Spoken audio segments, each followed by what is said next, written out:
So when we think of social credit systems, we think of some kind of hellscape, some dystopian future where our every action is monitored and scored. And this spectre, that what haunts our imagination, is always framed invariably in reference to programmable money or central bank digital currencies.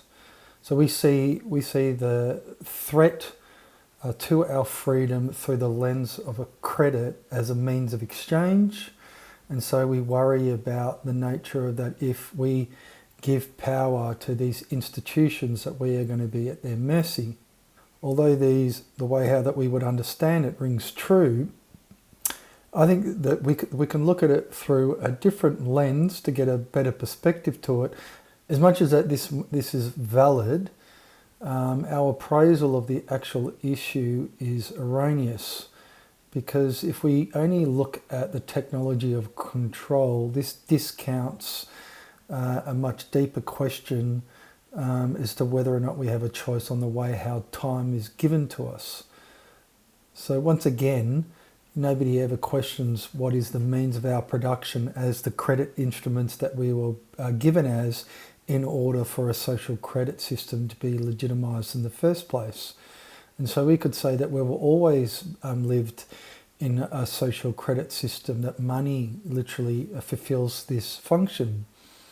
And so the rise of programmable money is not the introduction of a new form of control, but we could say that its final explicit reckoning.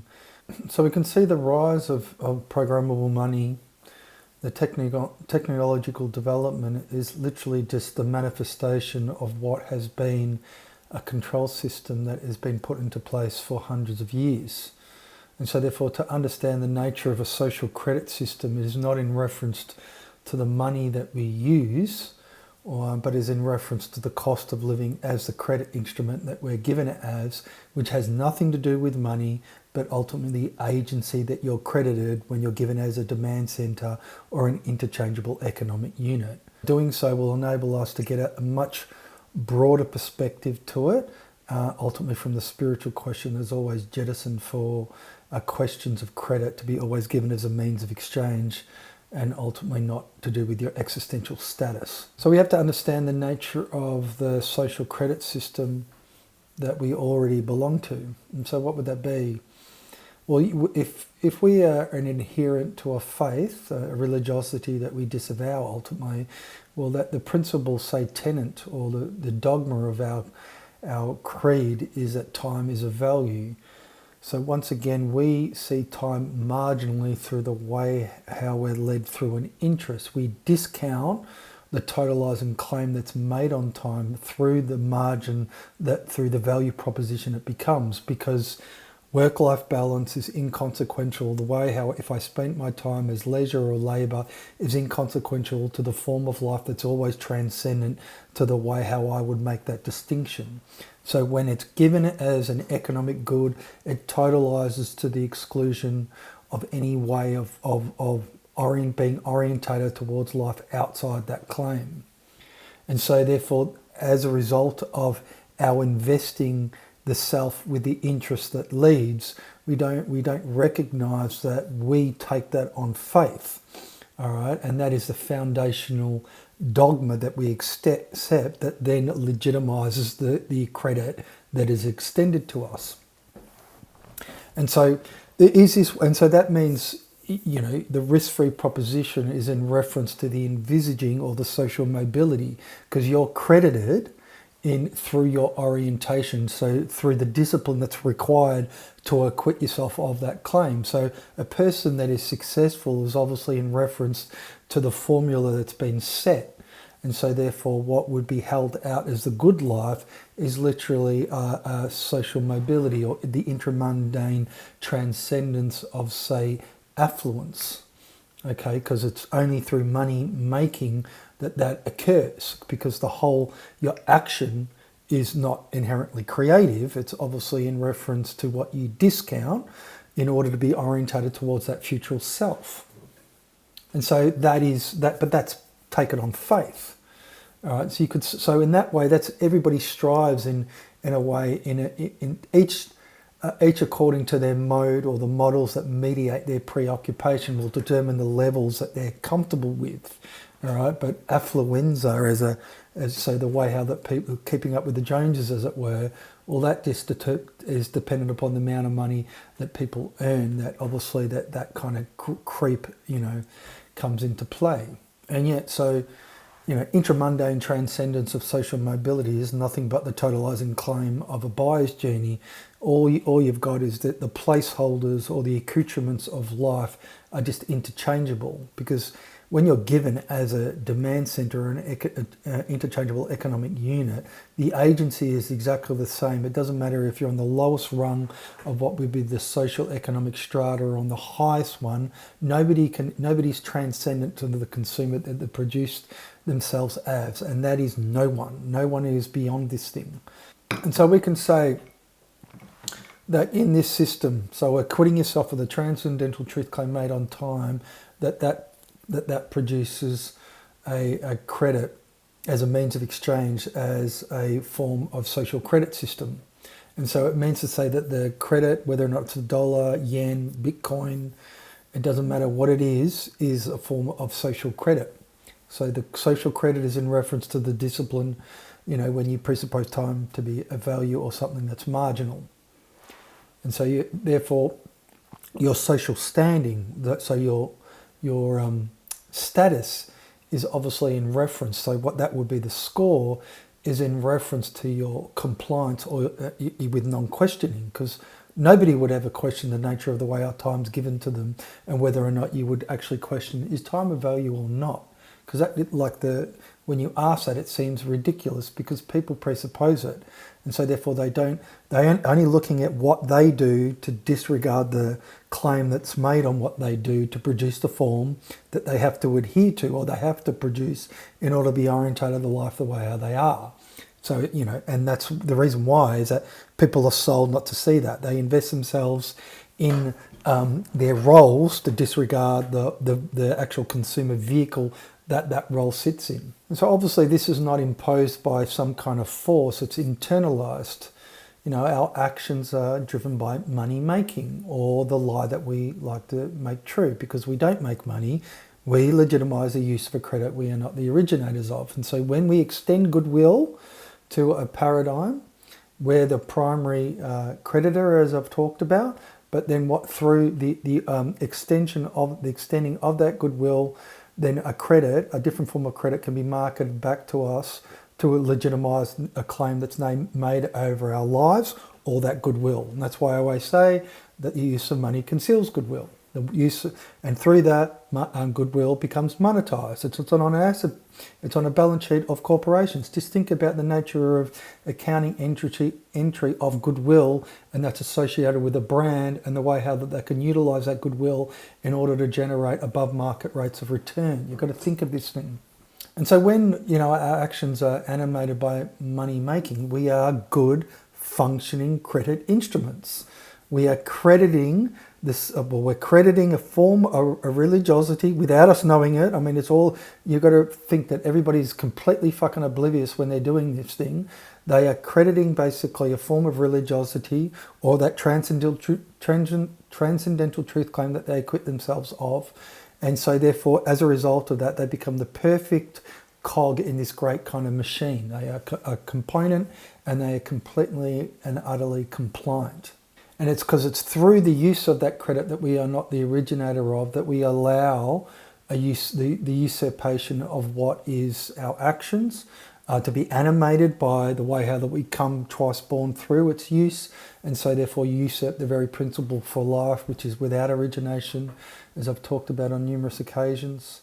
And so therefore our innate creative capability is obviously removed or misplaced, displaced, discounted, completely externalized, and it's then as a result that this legitimizes the proxies to claim and then mediation, and so therefore all the apparatus of management, because they manage you in reference to the function that you become.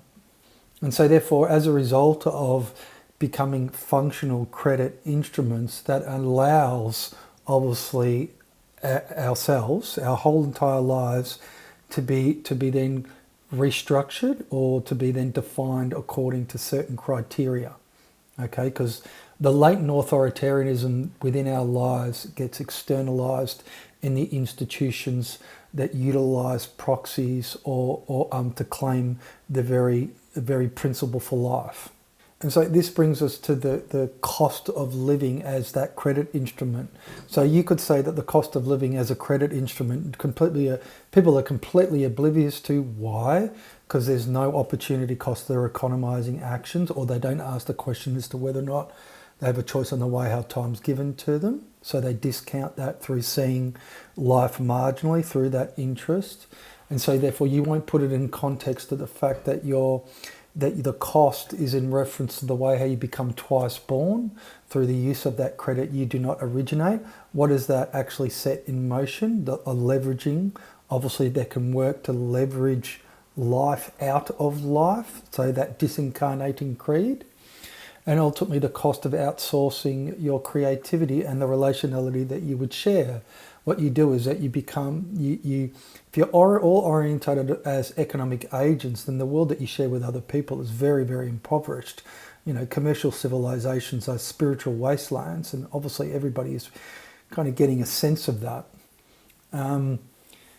And it's just the constant acquittal, the constant judgment, because obviously you're never good enough, because if you're atoning for being born, because you have to be twice born through the use of that credit, you are not the originator of, you're always qualifying yourself in reference to the life that's marketed to you, and so therefore you're in a kind of existential lack. And so and you can never basically be good enough, because you're always having to re-qualify yourself. And so the nature of the requalification, if you're looking at it from programmable money, that is going to be made explicit, where you're under no illusion as to the nature of the credit instrument that you were given prior to CBD, central bank digital currencies development, or crypto, or the technology that basically manifests this thing. You'll be under no illusion. You'll be able to work back to think, well, you're always a fucking credit instrument, and it's only with the development of central bank digital currencies, or what would be a unified ledger, that is made explicit. But then that means to say that you have to understand the way how you're implicated, all right? And because you're only seeing the external manifestations of what is that spiritual issue. And so this is why, central bank digital currencies or a unified ledger makes what is implicit totally explicit. So you're under no illusion, like I said. And so if it's then coupled in with other edicts, well, then obviously the acquittal then can be qualified in reference to corrections, or the sentinels that police what is accepted, and so therefore allows access obviously to life. And because of the question of whether or not we have a choice on the way how time's given to us, or is something that we don't question, we don't understand that when we use money as a tool for thinking, or when we use money, a credit we did not originate, we ultimately become we don't really own our own time, as strange as what that sounds, because we're ultimately we're on borrowed time. So we're on borrowed time in the sense that we've borrowed it from you think of it that you're borrowing it from the future, because you're investing in a future self. But then if you've created a system that is orientated towards your diminution, and ultimately that future is just becoming ever more present as a fucking dystopian nightmare, then ultimately how can you invest in the future self? Because you're on borrowed time. But so if you're on borrowed time, that means there's not much time left. But you've got to think of the nature of borrowed time. Well, time that's borrowed is obviously in reference to the claim on it. So once again, that gives you the nature of that. It's not time. It's not your time, because it's not time. It's a claim that's made on it. So when you invest time with a value, it's a value judgment that you acquit yourself of. And so therefore the nature of what becomes explicit is exactly that. So when you're looking at, say, conforming to what has always been asked of you, but now is in reference to an algorithm, as it were, well then ultimately it seeks to track every single potential aberrance, as it were. That's why you could say that this is coming up now, because you're dealing with the question of credit that goes beyond, the means of exchange to become, or the own, as I stated prior, the ownership of credit to the credit of ownership, which obviously relates to the credit instrument or the agency that you're credited. Are you going to be a demand center or a credit instrument, or are you going to be a co-creator? I mean, that's literally that's your choices. So you can say that this is the perfection, this is to perfect you as a credit instrument, but it's in reference to the disavow of responsibility. So once again, if you don't credit yourself with the creation of the world, there's other people that will credit themselves with the creation of the world, and they will manage you in reference to what they hold out. So if through central bank digital currencies and the development of AI, what you're doing is immanentizing a disincarnating creed, well, what do you fucking think that they're holding out for you? It's nothing else than the absolute abolition of what it means to be a human being. Some kind of cybernetic fucking AI god is going to replace you. And yet that isn't inextricably connected to our own actions or our own discounting. When we use money as a tool for thinking, or the fact that basically you use, say, a calculative logic, that means to say that you can't look at life or think life holistically, because how can you when you're using money as a tool for thinking, and that obviously discounts the presencing of the agency that you're not credited when you're given as a demand center, or when you legitimize credit as a means of exchange rather than the credit that would be the ownership of the change that you would be the agent of. And so that means to say that if we only look at, say, social credit systems in reference to the technology, we're not looking at the antecedents or what is necessary for this to be given on the horizon as some kind of great restructuring. And so that means to say that the cost of living, when it's put in terms of goods and services, is derivative to the cost of living as a demand center or the interchangeable economic unit that you're given as, because in that way, then you're looking at the opportunity cost to your economizing actions, or whether or not you have a choice in the way how time's given to you. Because if you don't, if you only see life as marginal or time as marginal, then you're obviously investing in the consumer form of life, and that life is nothing but a buyer's journey. But if you think, well, actually, I do have a choice on the way how time's given to you, well, that would mean that the nature of the credit would obviously transcend means of exchange, or what would be neutral. It's not neutral, obviously. You're acquitting yourself of a transcendental truth claim, but it would change the nature of credit to the credit of ownership, because obviously you'll be animating an agency or a creativity that you're not credited when you're given as a demand center. And so therefore, so when you're looking at social credit systems, and if people don't frame it along these lines, they only look at it from the technological development, then ultimately what they are championing is they're still championing money. They're still championing credit as a means of exchange, because they don't realize that this is a threshold moment where the change is all-encompassing. So changes money as a convention, as a social convention. People are just refused. Because why? Because then they think it's going to be some fucking bloody communistic, fucking bloody authoritarian kind of regime. They're bound to this binary of left-right, or this kind of nature of that anything that would transcend, anything when you're dealing with, can you transcend the use of money? But you're not connecting the use of money in order to the agency that people can demonstrate. Well, then they can't see beyond that. It literally is impossible for them to think it. So they're ultimately sold on the totalizing claim of a buyer's journey in wanting to preserve freedom as financial. And so freedom as financial is not freedom. It's just what's sold to people in order to maintain a way of life as an economic agent, or only see life marginally and not holistically. Anyway.